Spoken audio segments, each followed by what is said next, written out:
السلام علیکم ورحمۃ اللہ وبرکاتہ۔ ناظرین کرام، آج رمضان المبارک کا 8واں روزہ ہے اور الحمدللہ اللہ کی توفیق سے آج بھی ہم اور آپ روزے کی حالت میں ہیں۔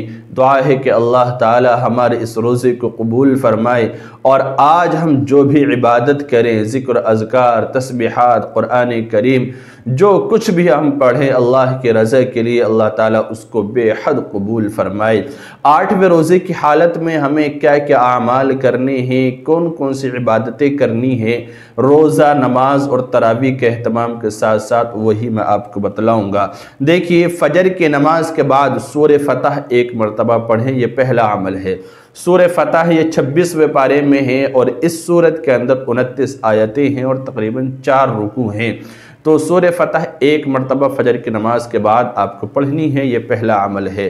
دوسرا عمل، ظہر کی نماز کے بعد دعائے وسعت رزق 25 مرتبہ پڑھیں، یعنی رزق میں فراخی، کشادگی اور وسعت کی جو دعا ہے، روزی روٹی میں برکت کی جو دعا ہے، وہ دعا آپ کو ظہر کی نماز کے بعد 25 مرتبہ پڑھنی ہے۔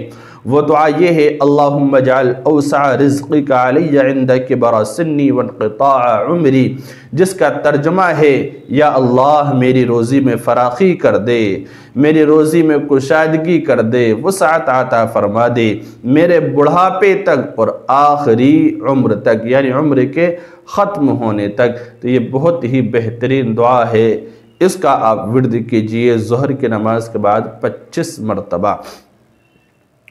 اور اگلا عمل ہے، تیسرا عمل، نماز عصر کے بعد، عصر کی نماز سے فارغ ہونے کے بعد استغفار کریں 100 مرتبہ، یعنی استغفار کی ایک تسبیح پڑھیں اور استغفار میں 5واں کلمہ پڑھیں۔ 5واں کلمہ، استغفر اللہ ربی من کل ذنب اذنبتہ عمدا او خطأ سرا او علانیتا وَأَتُوبُ إِلَيْهِ مِنَ الذَّنْبِ الَّذِي أَعْلَمُ وَمِنَ الذَّنْبِ الَّذِي لَا أَعْلَمُ إِنَّكَ أَنْتَ عَلَّامُ الْغُيُوبِ وَسَتَّارُ الْعُيُوبِ وَغَفَّارُ الذُّنُوبِ وَلَا حَوْلَ وَلَا قُوَّةَ إِلَّا بِاللَّهِ الْعَلِيِّ الْعَظِيمِ۔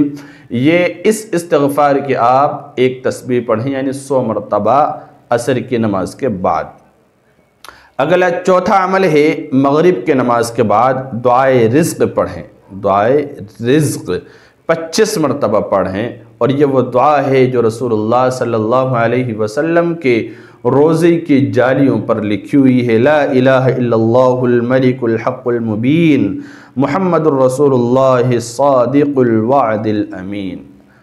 یہ 4 عمل ہو گئے۔ آخری عمل 5واں عشاء کی نماز کے بعد کرنا ہے، وہ ہے سورہ آل عمران کی آیت نمبر 26 70 مرتبہ پڑھنی ہے۔